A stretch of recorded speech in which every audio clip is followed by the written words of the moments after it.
Cette image de la savane africaine s'impose comme une évidence. Pourtant, les scènes qui vont suivre nous montreront que l'existence de tous ces animaux ne se résume pas à la simple alternative manger ou éviter d'être mangé.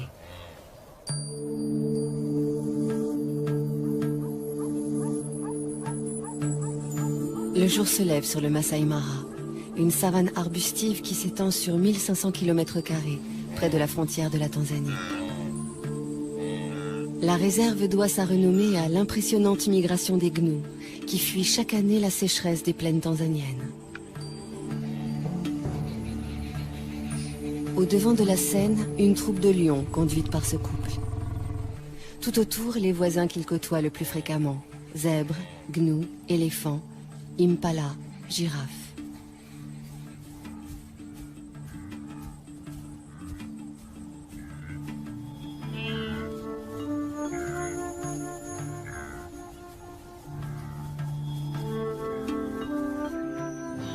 Les amours de ces deux lions constituent à eux seuls une pièce en plusieurs actes. Le mâle a tout pour lui. Une magnifique crinière, un port altier, des yeux de velours dont il dévore sa partenaire. Mais elle se fait prier. C'est son rôle. Et celui du mâle est pour l'instant de la suivre comme son ombre.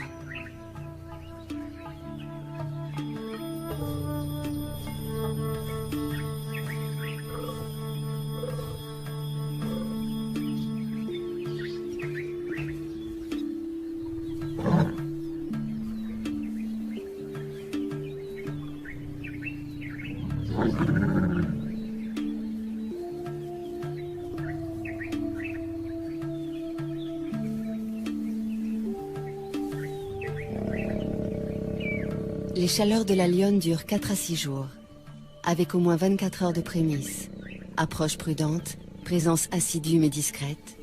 D'ici à ce qu'elle consente, le mâle devra faire preuve d'une patience héroïque.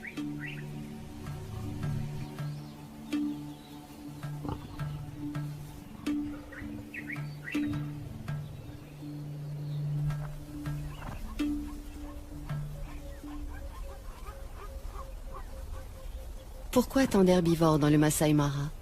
Parce que nous sommes en février, période où cette savane offre une herbe fraîche, riche en protéines. De jeunes pousses surgit 2 à 3 semaines après les pluies. Pour s'en repaître, les gnous sont prêts à parcourir 700 km depuis les plaines du Serengeti au sud.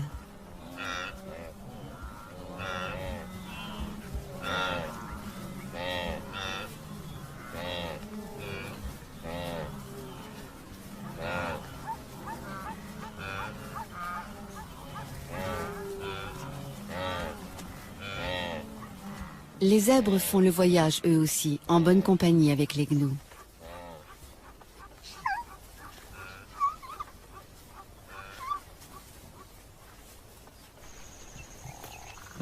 Comme il se doit, les lions prennent leur tribut sur ces troupeaux, ou plutôt les lionnes, puisque ce sont elles qui chassent.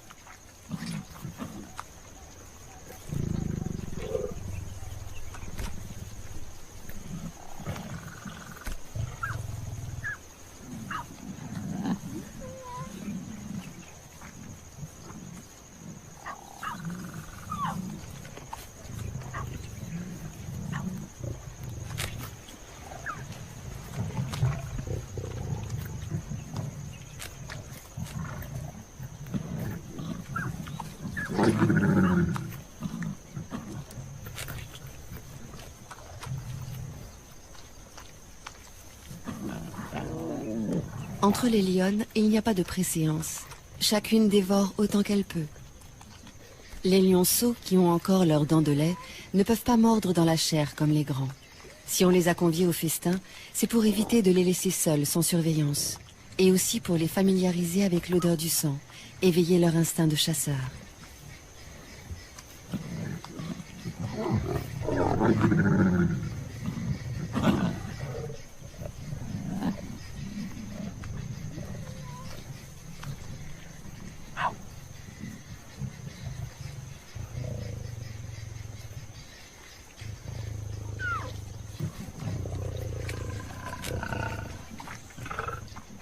Celle-ci est la plus experte de la troupe.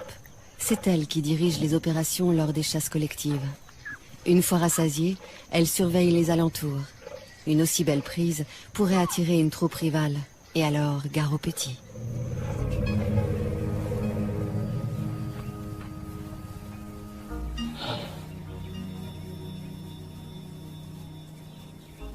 Marcher des jours, des semaines pour trouver les bonnes plantes, c'est le lot de tous les herbivores du Masai Mara. Les éléphants choisissent de se déplacer au petit matin pour éviter les grosses chaleurs. Quel ennui, ces longues traversées pour des adolescents toujours prêts à jouer.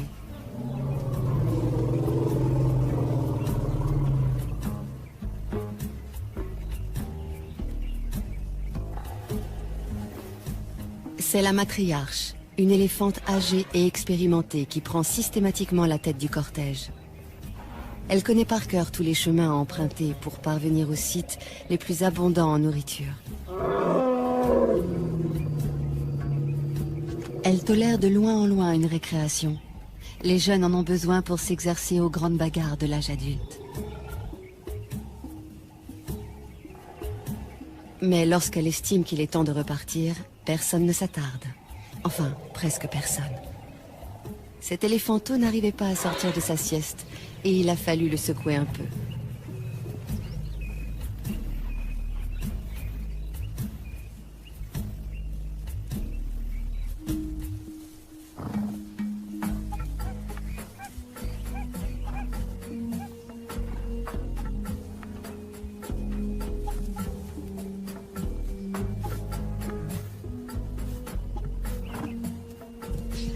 Un étalon pour plusieurs juments qui lui restent fidèles toute leur vie.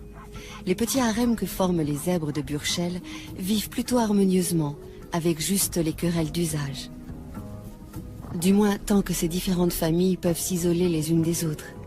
Mais à l'époque des migrations, surtout si elles coïncident avec celle des amours, la promiscuité génère de violentes rivalités entre les adultes.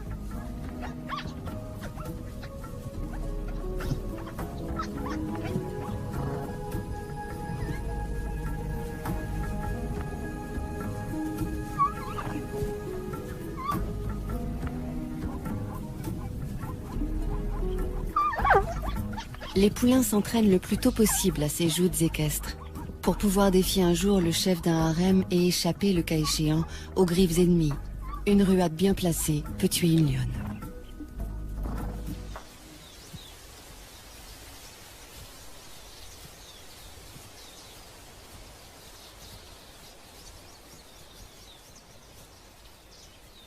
Quand on a la tête perchée à plus de 5 mètres du sol, on repère facilement les dangereux carnivores. C'est l'un des avantages de cette morphologie insolite. L'autre étant de pouvoir atteindre les sommets des arbres inaccessibles aux herbivores lambda.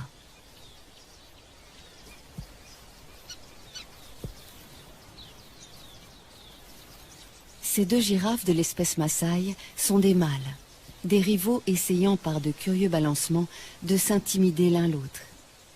Aucun des deux ne voulant abandonner, il va falloir en venir au coup.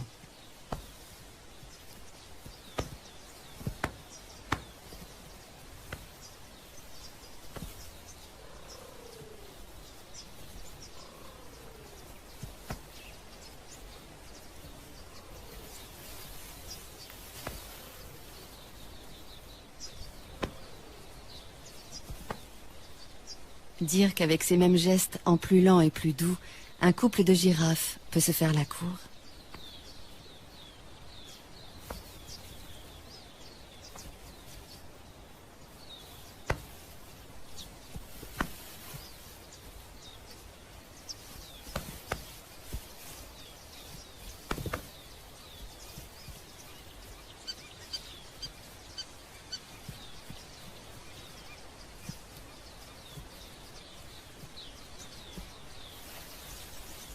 Les girafes Maasai vivent en petites troupes sous la coupe d'un seul mâle.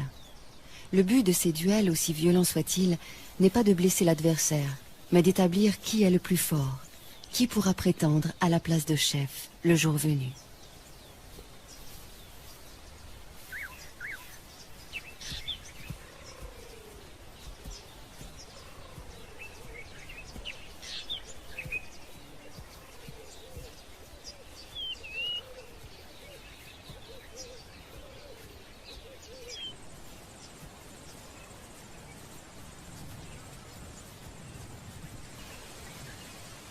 À longueur de journée, les troupes qui comptent parfois jusqu'à 30 ou 40 femelles et jeunes se déplacent pour chercher de la nourriture.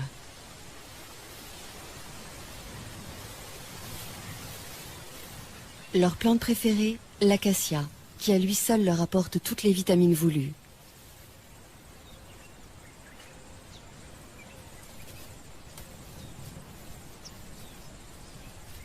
L'acacia est hérissée d'épines, mais peu importe. Les girafes ont la bouche totalement insensible et la langue assez souple pour détacher les feuilles sans s'égratigner.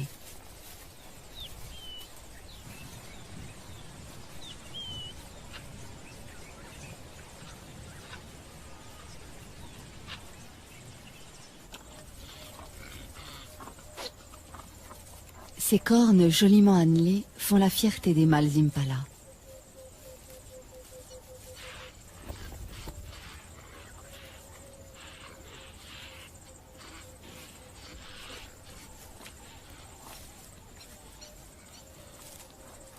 Elles peuvent mesurer jusqu'à 80 cm et ont un pouvoir de séduction qui ne laisse aucune femelle indifférente.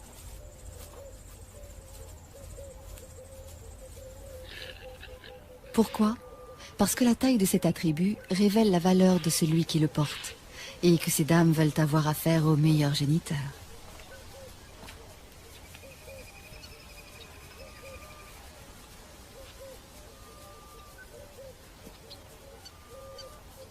À la saison des amours, le mâle dominant s'approprie un vaste territoire. Les femelles qui traversent son fief sont à lui et il repousse quiconque essaie de les approcher. Une tâche exténuante, surtout que ces harems de 100 femelles ou plus attirent de nombreux prétendants fortement motivés.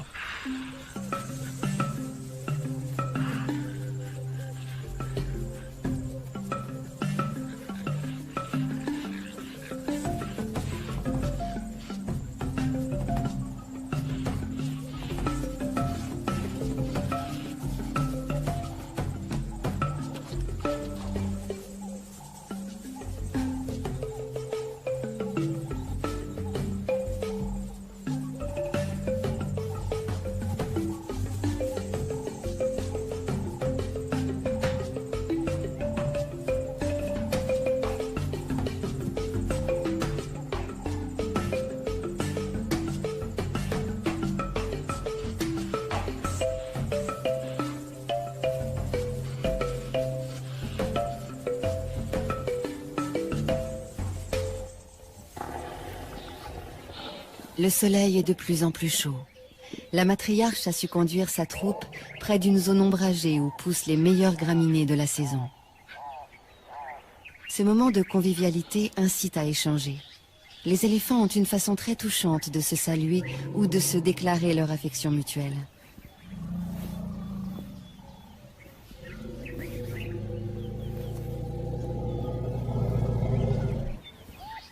Quel extraordinaire outil que cette trompe. Plus de 100 000 muscles, une fonction préhensile, une souplesse très commode, et suffisamment sensible en plus de cela pour exprimer des sentiments.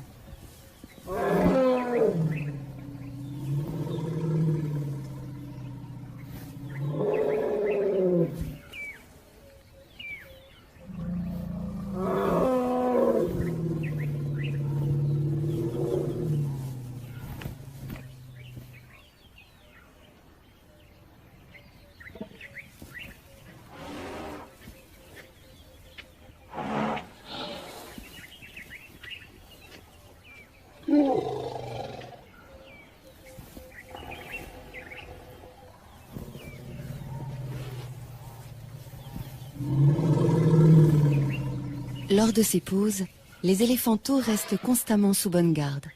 Ceux qui ne sont pas encore en âge de brouter en profitent pour s'offrir une petite tétée. Ils y ont droit jusqu'à 3 ou 4 ans.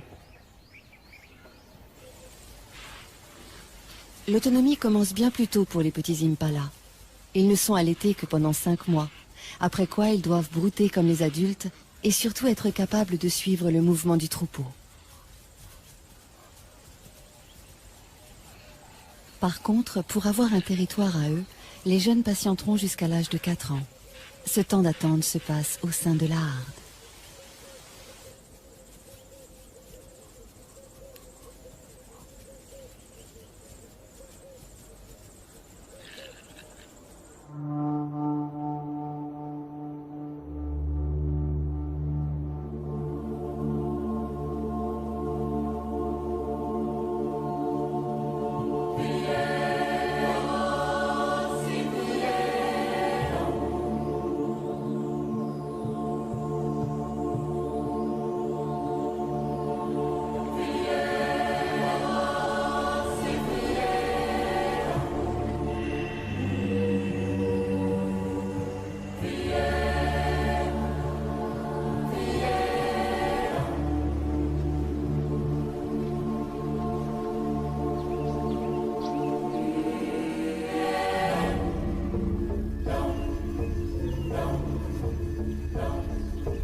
Une fille de la matriarche vient de mettre au monde son petit.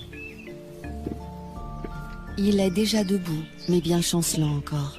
Et pendant un assez long moment, la mère et l'éléphante restés pour l'assister vont l'encourager à tenir sur ses pattes pour aller téter.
C'est presque gagné.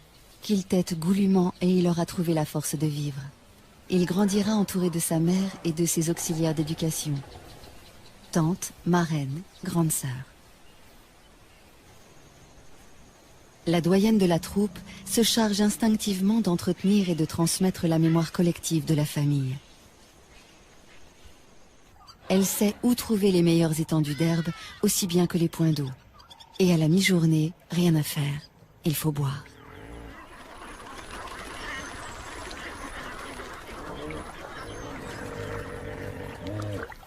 Ce ne sont pas 3 hippopotames somnolents qui vont les empêcher de se désaltérer.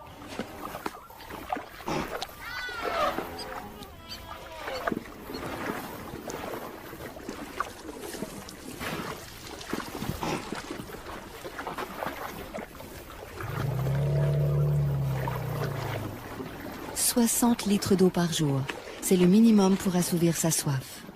Et dans l'eau de marigot comme celui-ci, il y a également des sels minéraux que les éléphants ne trouvent nulle part ailleurs.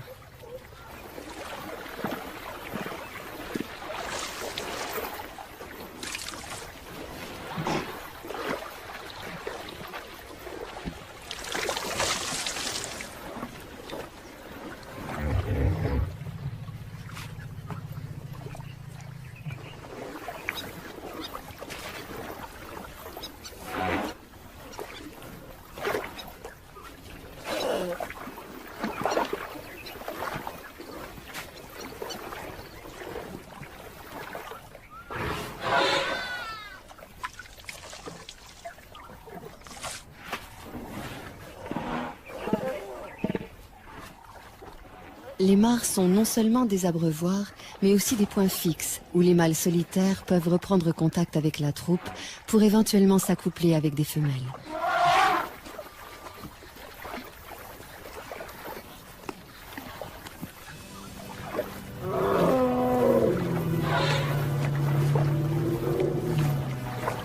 Cette mare ne leur a servi qu'à se désaltérer.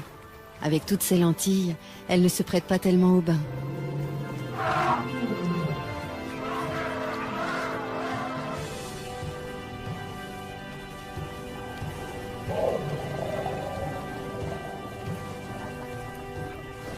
Le bain est indispensable pour éliminer les poux qui s'incrustent dans les replis de la peau. Bain classique dans l'eau, bain debout, tout aussi radical pour asphyxier les parasites, ou encore une douche de gadou.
s'asperger de poussière.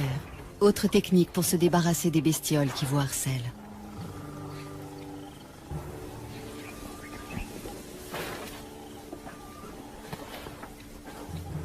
Pour les soins d'hygiène, les buffles s'en remettent à un nettoyeur professionnel, le pique-bœuf, ravi de trouver de la nourriture à si bon compte.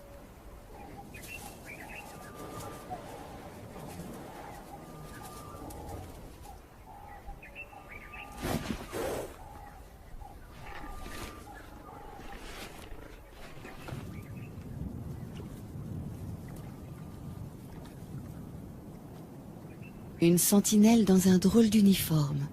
Le jabiru du Sénégal, cousin des cigognes.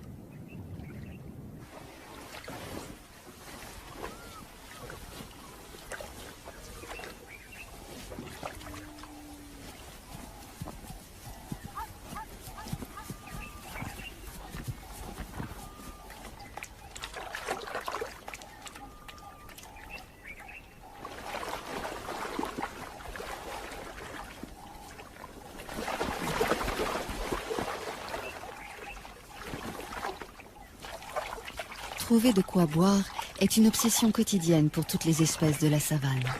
Chez les zèbres, un étalon est plus sûr de séduire des femelles s'il choisit un territoire près d'un point d'eau.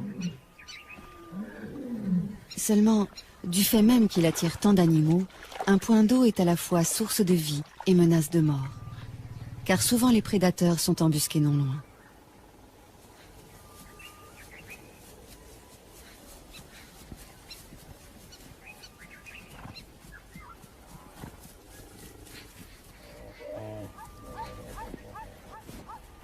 Se rassembler, faire bloc, c'est la meilleure des défenses. Surtout ne jamais s'isoler du troupeau, les chasseurs n'attendent que cela.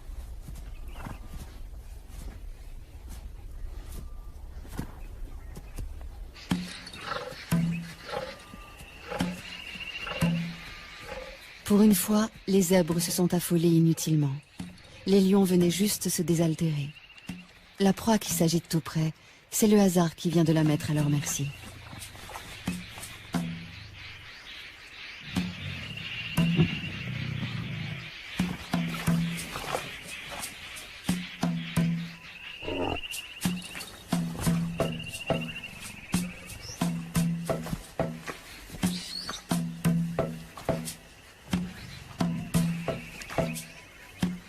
Le jeune mâle aussi a du mal à se dépêtrer de la vase. Mais hélas, moins que le zèbre lourdement handicapé par son poids.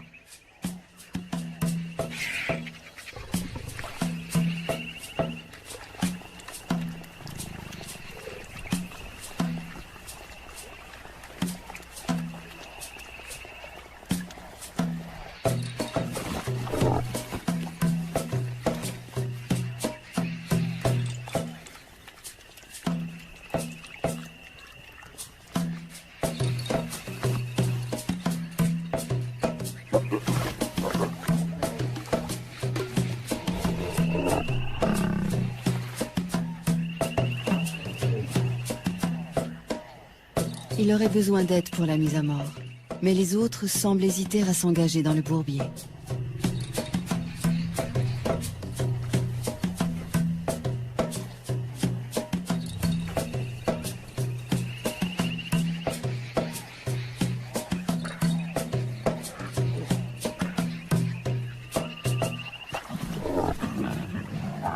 Certains préfèrent chahuter pour l'instant. Il ne leur reste plus beaucoup de temps pour ces jeux insouciants. À 3 ans, ils seront expulsés de la troupe, priés de se débrouiller seuls et de trouver ailleurs un groupe de femelles à séduire.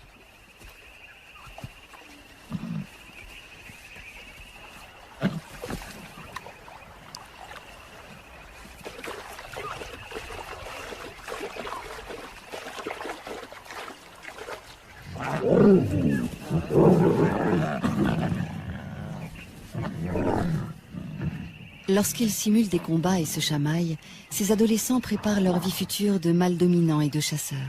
Ces entraînements développent la force physique et la réactivité.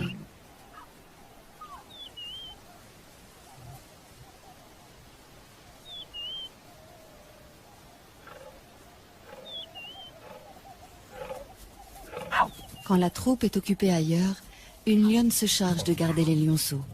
C'est une des règles de leur système communautaire. Ne jamais laisser un petit seul.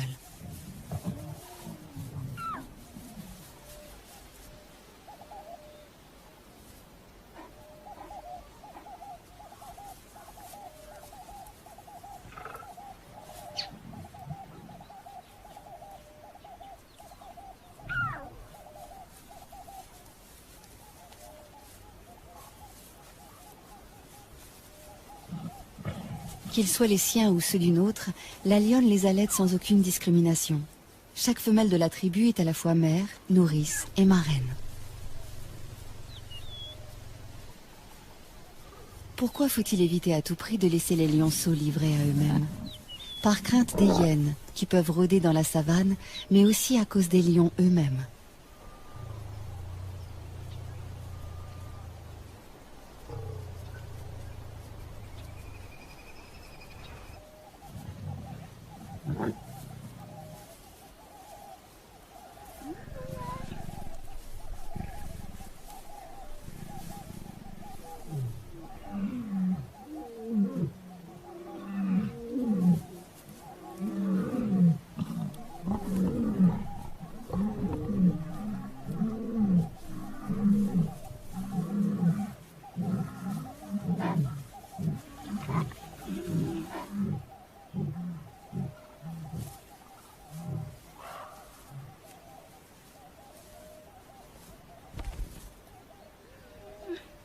La babysitter est sur ses gardes. Elle sait bien que les jeunes mâles célibataires qui errent en quête d'une troupe à conquérir sont parfois affamés, hargneux, donc dangereux.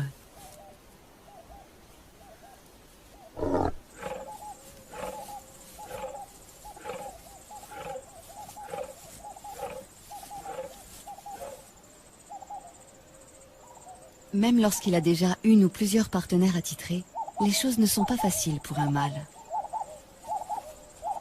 Le nôtre en est toujours aux manœuvres d'approche. Toutefois, il a bien avancé et peut espérer arriver à ses fins d'un moment à l'autre.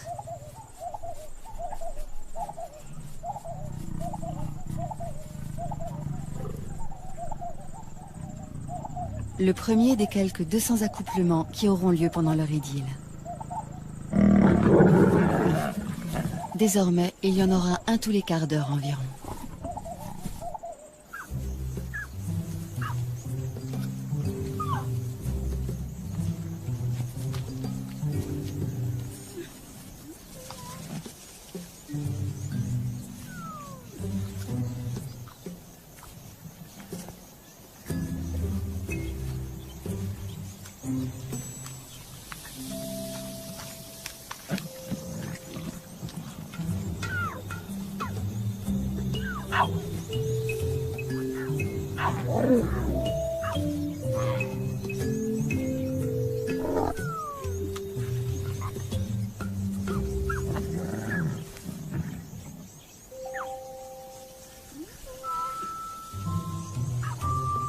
Autour d'une proie, les lionnes n'ont pas la même patience que pendant les longues siestes, les heures où il fait trop chaud pour remuer la moindre oreille.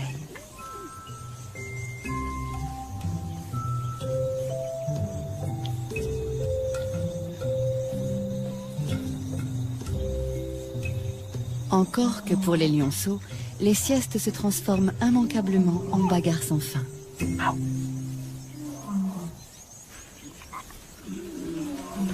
À cet âge déjà, jouer n'est pas seulement s'amuser. Avec les galipettes, les culbutes, les courses-poursuites, les lionceaux apprennent à ajuster leur comportement, à contrôler leurs gestes. C'est ainsi qu'ils établissent leur rapport hiérarchique et leur code.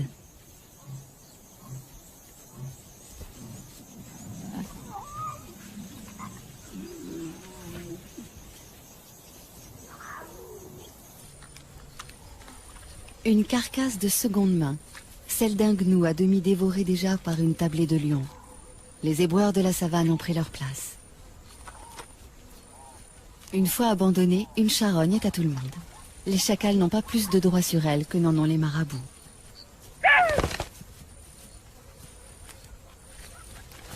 Harcelés par les marabouts, les chacals ont préféré s'en aller, mais non sans emporter un magnifique trophée, la queue du gnou.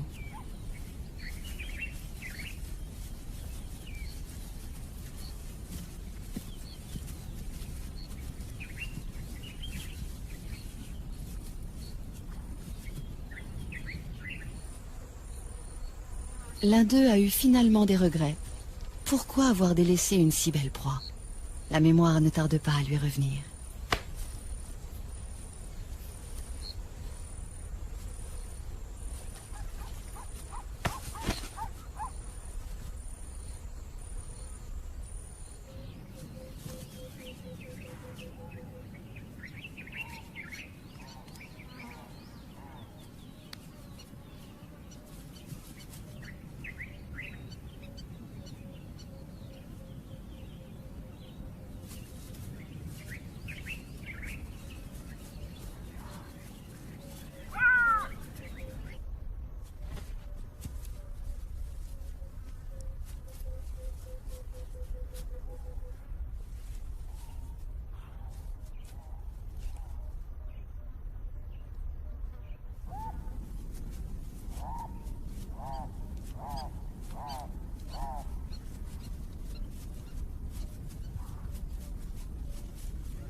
C'est bien beau de jouer, mais ça ne remplit pas l'estomac. Et si l'on ne trouve pas de charogne, que reste-t-il? La chasse.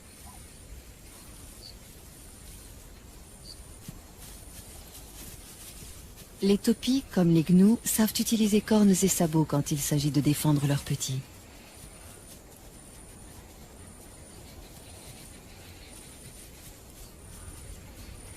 S'attaquer seul à 2 fois plus grand que soi, est-ce bien sérieux?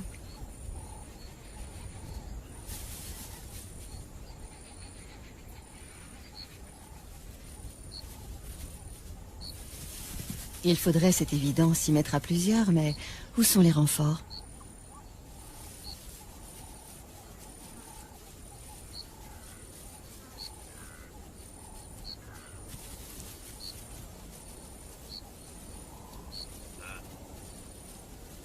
Les voici, mais trop tard. Tous les troupeaux sont en alerte.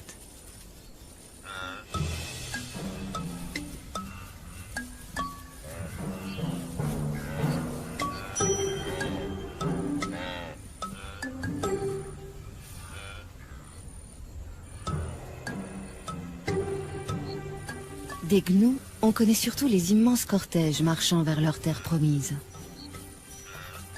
Quand un troupeau interrompt sa progression, c'est pour la bonne cause, l'amour. Les mâles, âgés d'au moins 3 ans, cherchent à rassembler autour d'eux le plus possible de femelles. Pour cela, ils font de grandes cavalcades et jouent à se battre, juste pour attirer leur attention.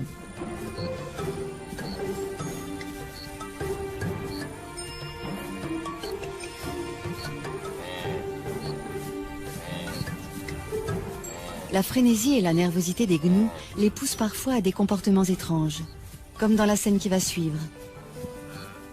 Un bébé de quelques heures à peine, rudoyé par plusieurs adultes.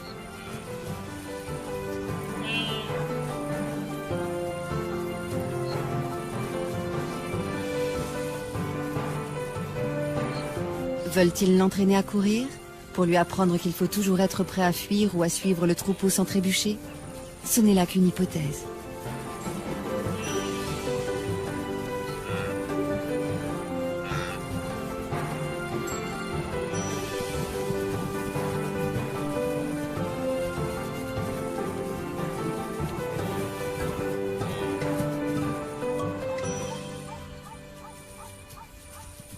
D'instinct, le petit gnou suit sa mère comme son ombre. S'éloigner d'elle, surtout quand le troupeau se met en marche, c'est risquer de la perdre. Et mourir à coup sûr car aucune autre ne la remplacera. Une mère gnou n'accepte jamais de nourrir un autre petit que le sien.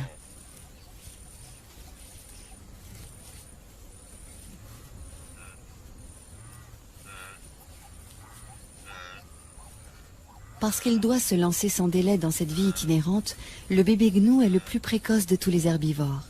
Il est debout et en état de marcher 10 minutes après sa naissance. Ensuite, il n'a plus qu'à suivre le grand mouvement collectif qui lui fera parcourir, s'il résiste à tous les aléas, des dizaines de milliers de kilomètres par an.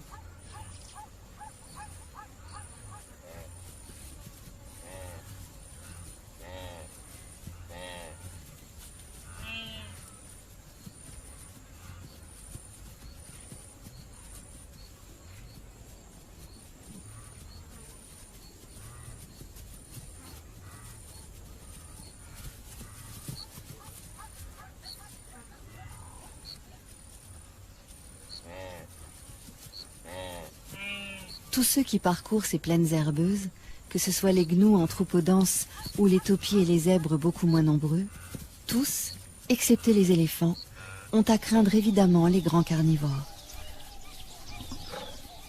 Notre tribu vient régulièrement puiser dans ce réservoir de proies, visant toujours les plus vulnérables, les bébés, les vieux, les infirmes.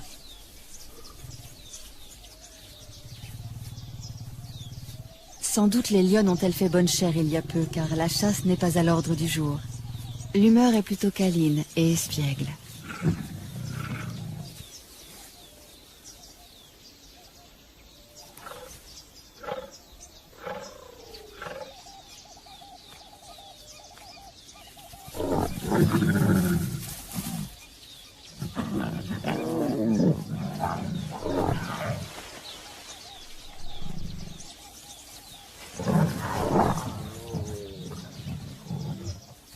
Les jeunes viennent de trouver un jeu très amusant qui nous rappelle quelque chose.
Troisième acte dans le parcours amoureux de nos deux héros.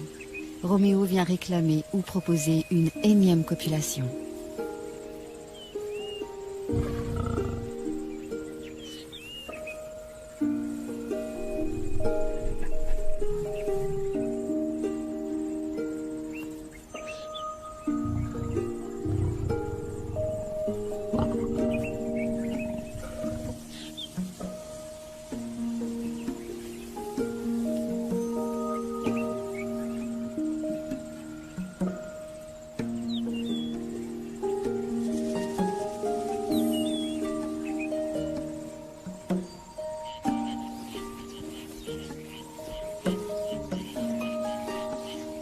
Le jour décline, il fait moins chaud, le moment que beaucoup attendaient pour aller boire.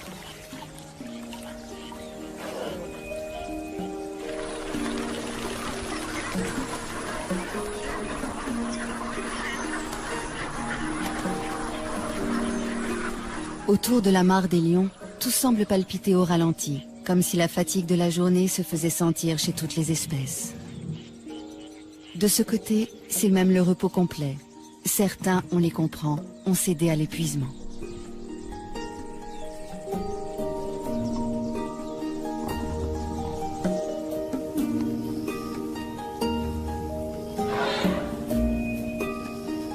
La nuit va bientôt tomber sur le Masai Mara où évoluent jour après jour les éternels nomades, les chasseurs chevronnés et tant d'autres animaux. Au rythme des saisons, la lutte de chacun pour sa survie maintient ce juste équilibre dont la nature africaine a le secret.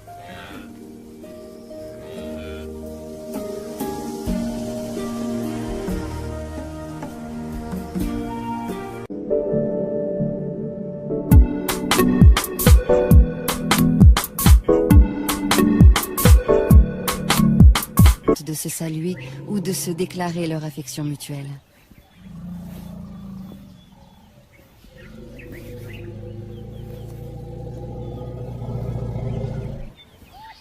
Quel extraordinaire outil que cette trompe. Plus de 100 000 muscles, une fonction préhensile, une souplesse très commode, et suffisamment sensible en plus de cela pour exprimer des sentiments.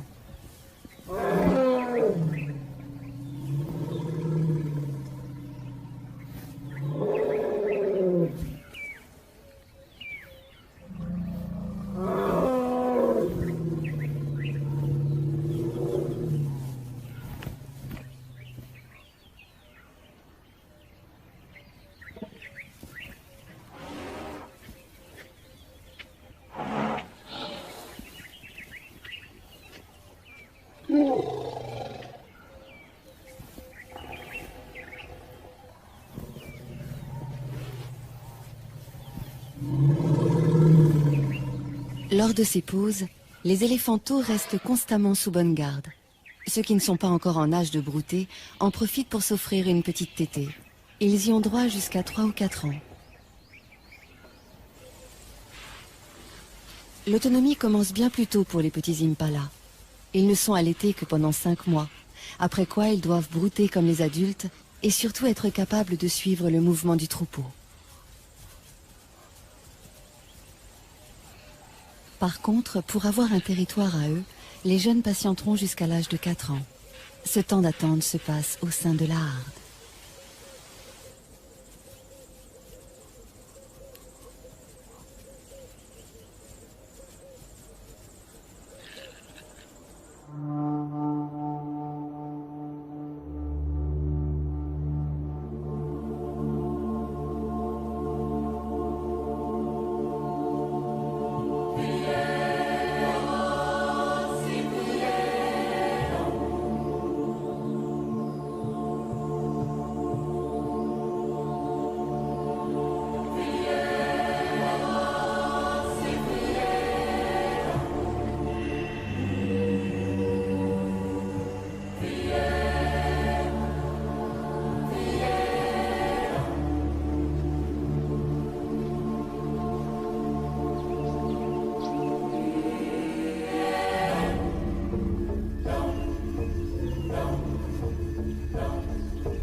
Une fille de la matriarche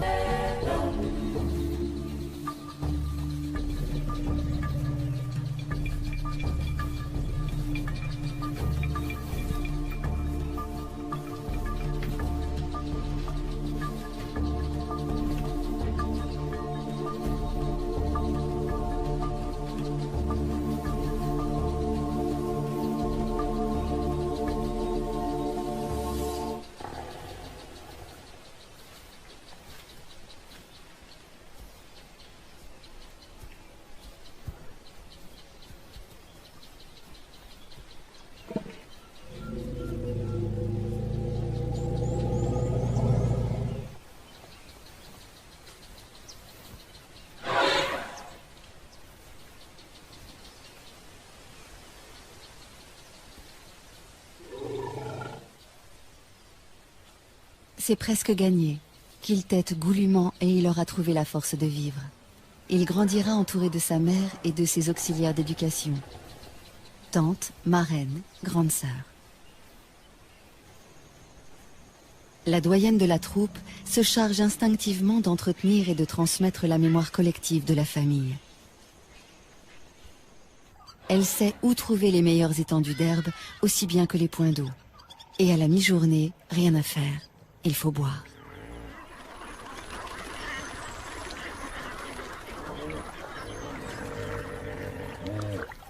Ce ne sont pas 3 hippopotames somnolents qui vont les empêcher de se désaltérer.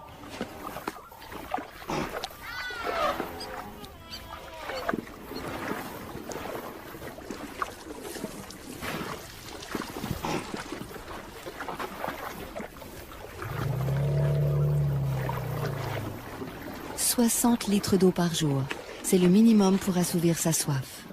Et dans l'eau de marigot comme celui-ci, il y a également des sels minéraux que les éléphants ne trouvent nulle part ailleurs.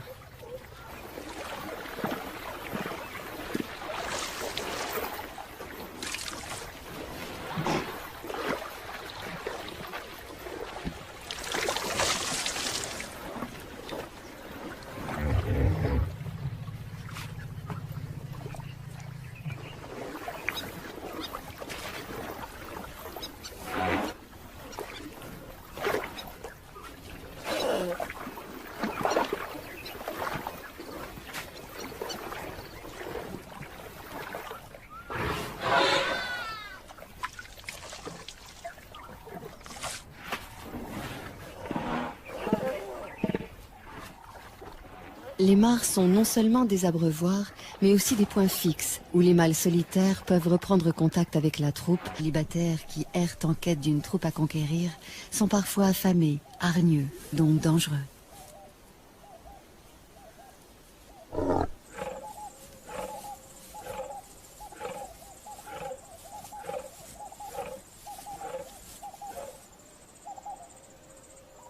Même lorsqu'il a déjà une ou plusieurs partenaires attitrés, les choses ne sont pas faciles pour un mâle.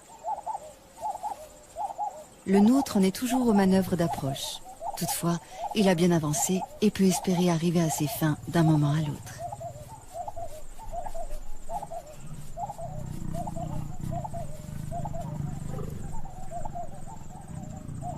Le premier des quelques 200 accouplements qui auront lieu pendant leur idylle. Désormais, il y en aura un tous les quarts d'heure environ.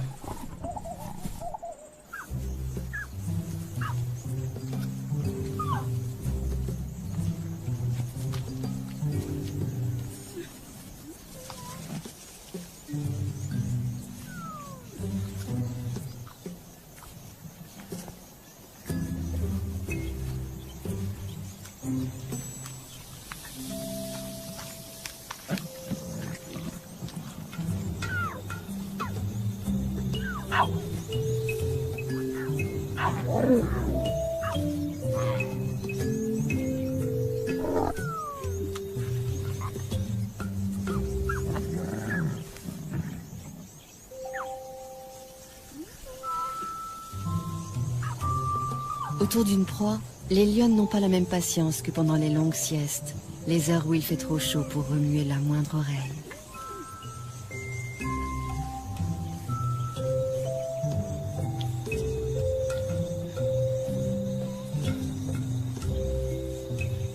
Encore que pour les lionceaux, les siestes se transforment immanquablement en bagarres sans fin.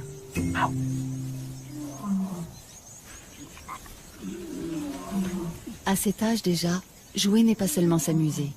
Avec les galipettes, les culbutes, les courses-poursuites, les lionceaux apprennent à ajuster leur comportement, à contrôler leurs gestes. C'est ainsi qu'ils établissent leur rapport hiérarchique et leur code.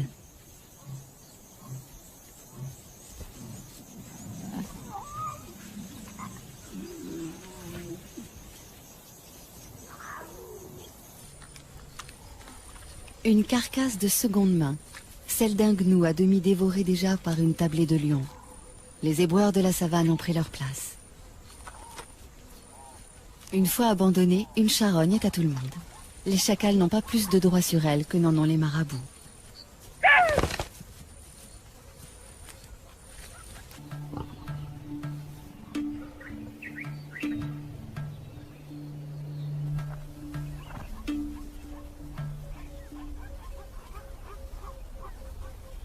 Pourquoi tant d'herbivores dans le Masai Mara? Parce que nous sommes en février, période où cette savane offre une herbe fraîche, riche en protéines. De jeunes pousses surgit 2 à 3 semaines après les pluies. Pour s'en repaître, les gnous sont prêts à parcourir 700 km depuis les plaines du Serengeti au sud.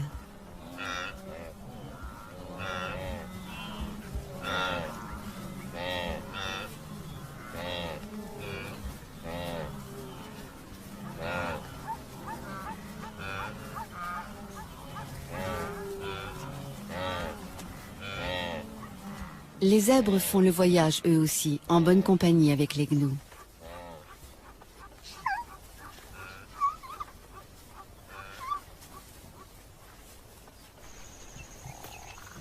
Comme il se doit, les lions prennent leur tribut sur ces troupeaux, ou plutôt les lionnes, puisque ce sont elles qui chassent.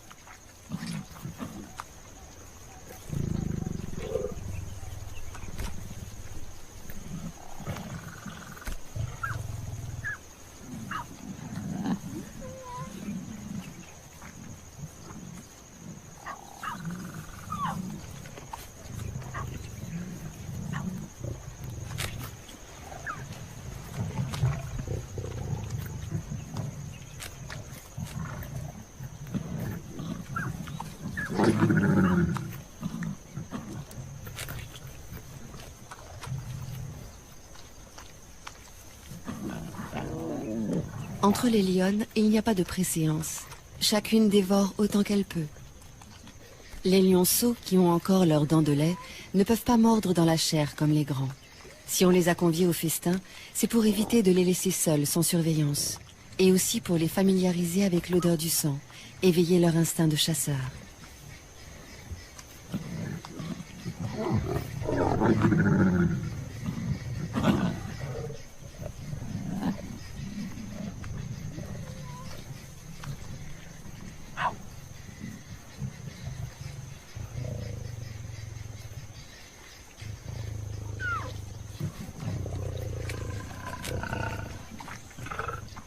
Celle-ci est la plus experte de la troupe. C'est elle qui dirige les opérations lors des chasses collectives. Une fois rassasiée, elle surveille les alentours. Une aussi belle prise pourrait attirer une troupe rivale. Et alors, gare aux petits.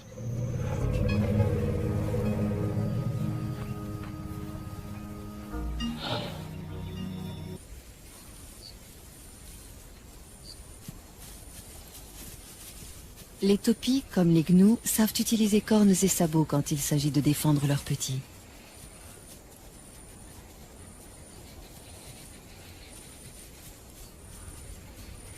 S'attaquer seul à 2 fois plus grand que soi, est-ce bien sérieux?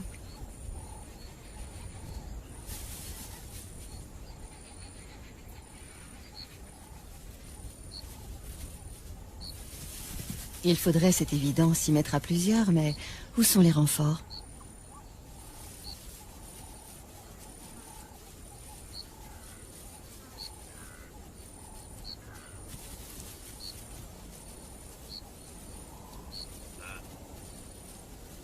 Les voici, mais trop tard. Tous les troupeaux sont en alerte.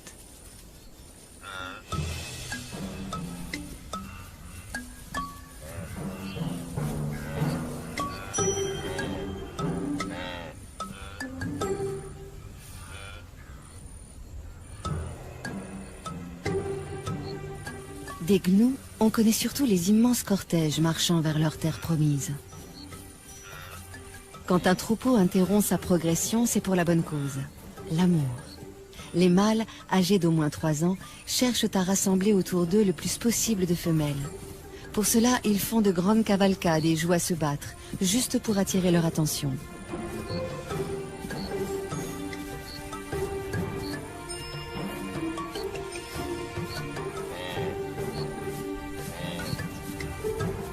La frénésie et la nervosité des gnous les poussent parfois à des comportements étranges, comme dans la scène qui va suivre. Un bébé de quelques heures à peine, rudoyé par plusieurs adultes.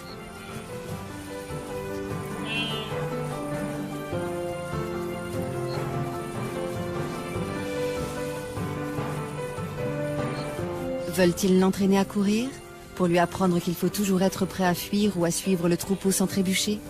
Ce n'est là qu'une hypothèse.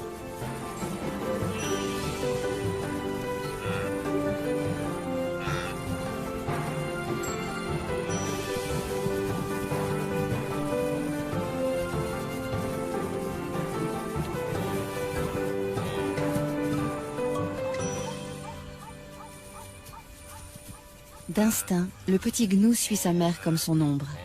S'éloigner d'elle, surtout quand le troupeau se met en marche, c'est risquer de la perdre. Et mourir à coup sûr car aucune autre ne la remplacera. Une mère gnou n'accepte jamais de nourrir un autre petit que le sien.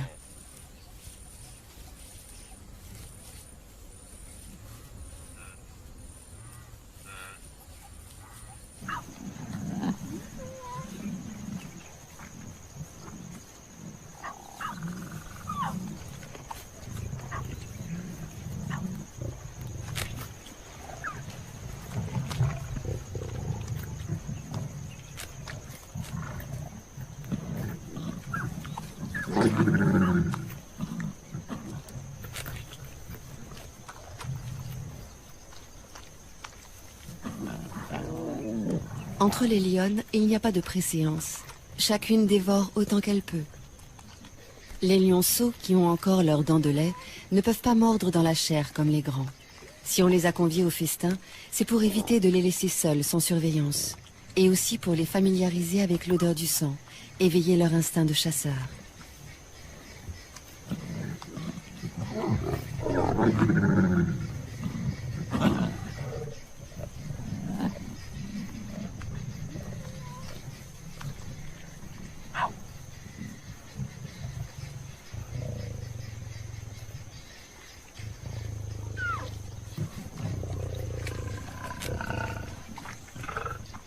Celle-ci est la plus experte de la troupe.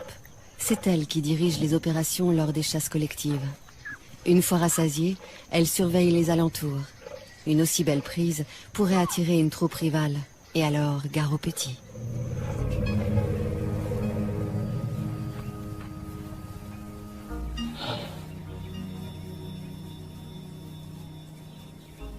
Marcher des jours, des semaines pour trouver les bonnes plantes, c'est le lot de tous les herbivores du Masai Mara.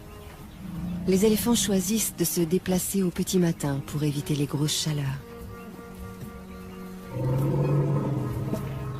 Quel ennui, ces longues traversées pour des adolescents toujours prêts à jouer.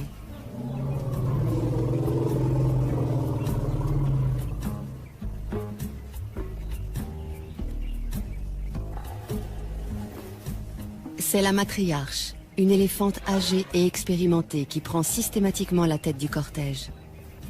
Elle connaît par cœur tous les chemins à emprunter pour parvenir aux sites les plus abondants en nourriture.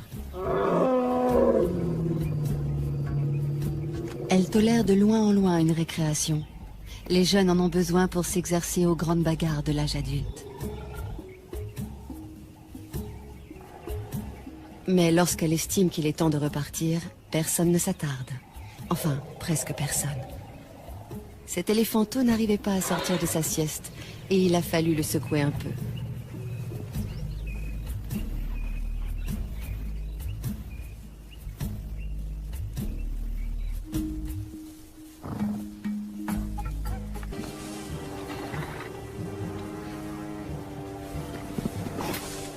S'asperger de poussière, autre technique pour se débarrasser des bestioles qui vous harcèlent.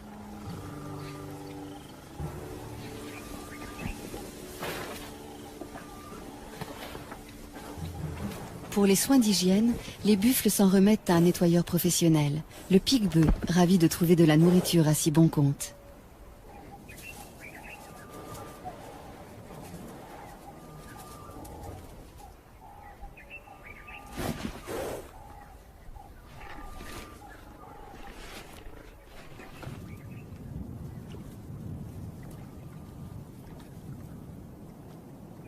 Une sentinelle dans un drôle d'uniforme. Le jabiru du Sénégal, cousin des cigognes.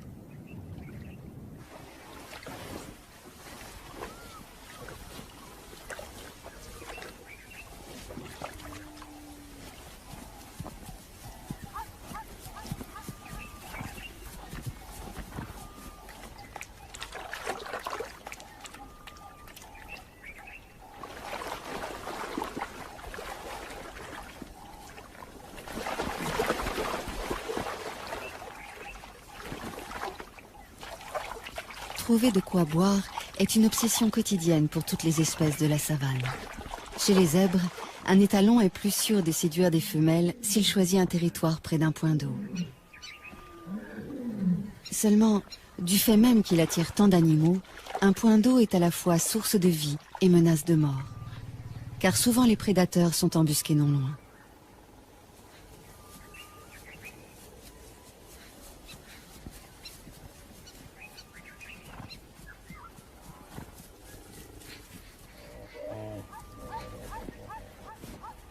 Se rassembler, faire bloc, c'est la meilleure des défenses. Surtout ne jamais s'isoler du troupeau, les chasseurs n'attendent que cela.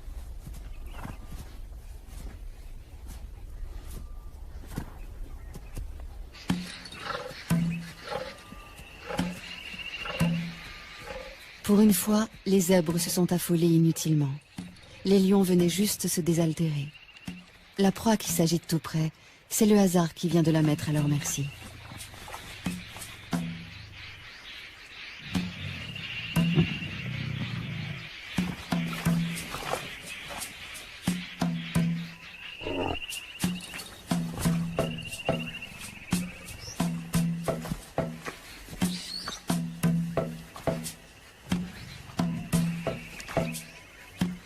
Le jeune mâle aussi a du mal à se dépêtrer de la vase. Mais hélas,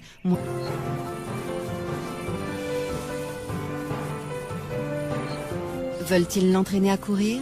Pour lui apprendre qu'il faut toujours être prêt à fuir ou à suivre le troupeau sans trébucher? Ce n'est là qu'une hypothèse.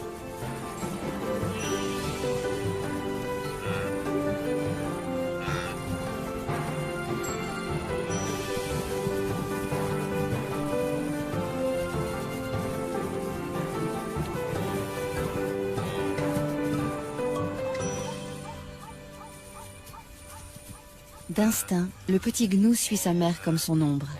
S'éloigner d'elle, surtout quand le troupeau se met en marche, c'est risquer de la perdre. Et mourir à coup sûr car aucune autre ne la remplacera. Une mère gnou n'accepte jamais de nourrir un autre petit que le sien.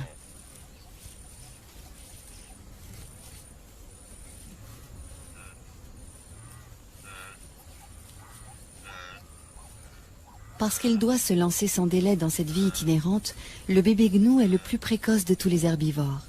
Il est debout et en état de marcher 10 minutes après sa naissance. Ensuite, il n'a plus qu'à suivre le grand mouvement collectif qui lui fera parcourir, s'il résiste à tous les aléas, des dizaines de milliers de kilomètres par an.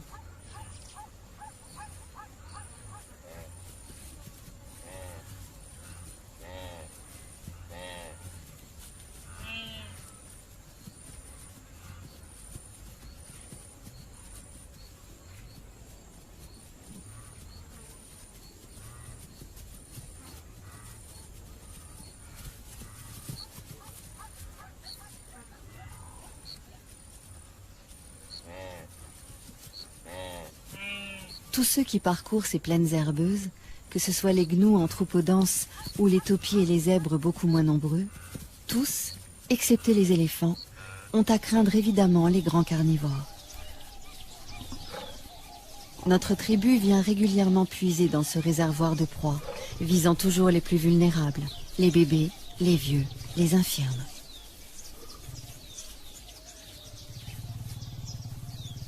Sans doute les lionnes ont-elles fait bonne chère il y a peu, car la chasse n'est pas à l'ordre du jour. L'humeur est plutôt câline et espiègle.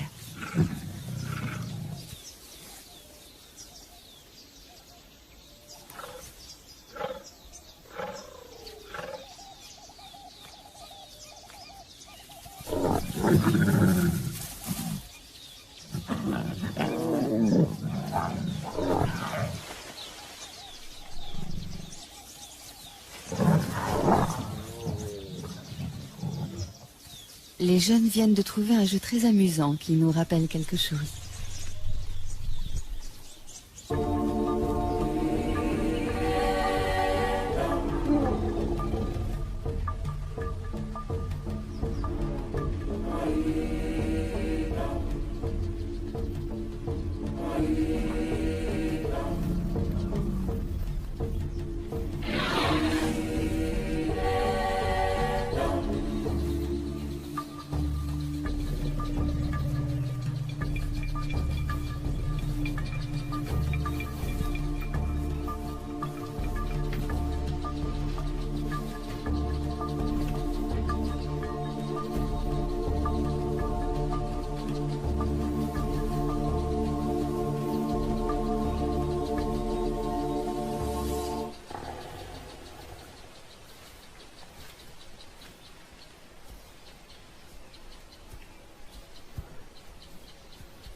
C'est presque gagné.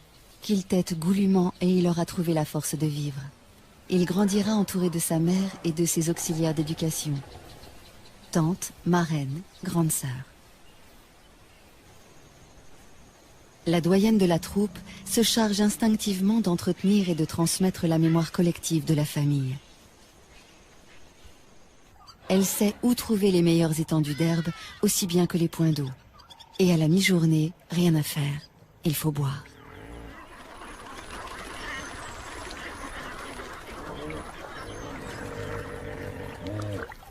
Ce ne sont pas 3 hippopotames somnolents qui vont les empêcher de se désaltérer.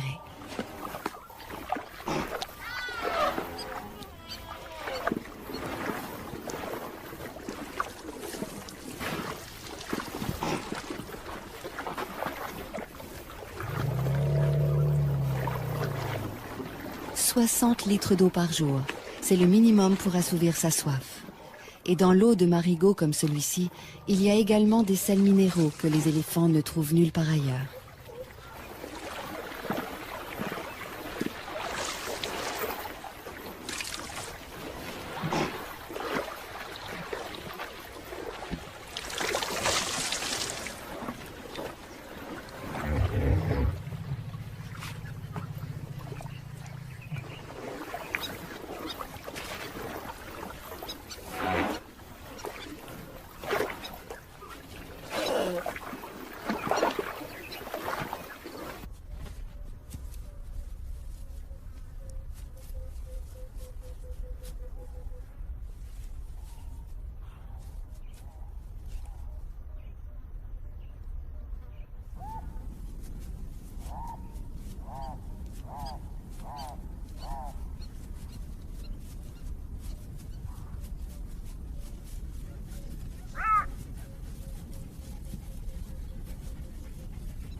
C'est bien beau de jouer, mais ça ne remplit pas l'estomac. Et si l'on ne trouve pas de charogne, que reste-t-il? La chasse.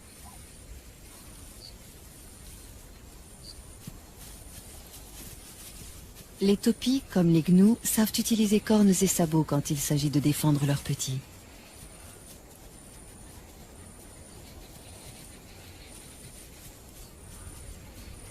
S'attaquer seul à 2 fois plus grand que soi, est-ce bien sérieux?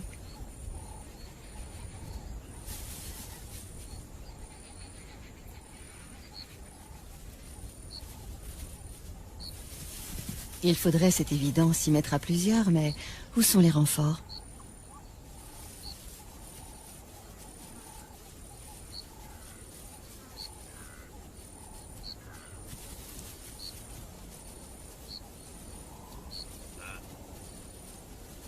Les voici, mais trop tard.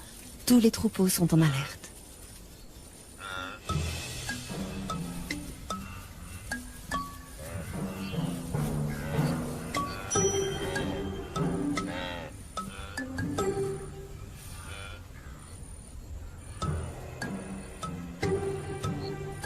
Des gnous, on connaît surtout les immenses cortèges marchant vers leur terre promise. Quand un troupeau interrompt sa progression, c'est pour la bonne cause, l'amour. Les mâles, âgés d'au moins 3 ans, cherchent à rassembler autour d'eux le plus possible de femelles.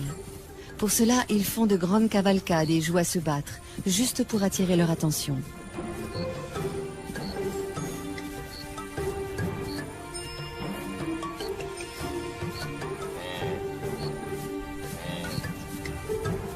La frénésie et la nervosité des gnous les poussent parfois à des comportements étranges, comme dans la scène qui va suivre. Un bébé de quelques heures à peine, rudoyé par plusieurs adultes.